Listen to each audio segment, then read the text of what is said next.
Good morning. I want to tell you a story real fast. Last weekend, my husband and I went camping, and we took four of our grandchildren, and we took the boat. And they hadn't been on the boat for a year, and we forgot to refresh the rules with them. And so I felt like I was nagging at them all weekend long. Sit down, sit down, sit down. Keep your life vest on. And so when we got home, I was thinking about it and thought, boy, they didn't deserve that. I should have refreshed the rules. And so while we were sitting at the table, I told them that I was sorry that I hadn't gone over the rules with them.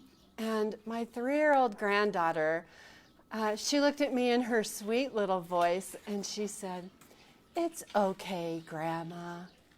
Oh, I can't even tell you, my husband and I, our hearts were just filled with joy and with love, and to receive grace from a 3-year-old. And then I started thinking about John, and in the Gospel of John, he says, I think it's in the first chapter, that we have received grace upon grace upon grace.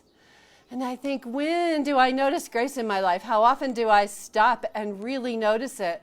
Do I notice that it's grace when someone lets me into traffic? I mean, I think of it as kindness, but I also think of that as grace. And when have I received forgiveness that I didn't ask for, that I may not have even known that I needed it? And when have I extended forgiveness to others? There's so much about grace. I know that if Pam Hennessy was here, she'd say, "What does grace mean?"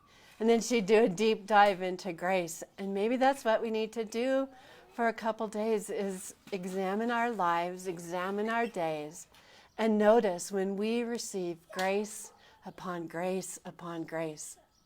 So go into this weekend not only having a grateful weekend, but look for grace and have a grace-filled weekend. Have a good day. Bye.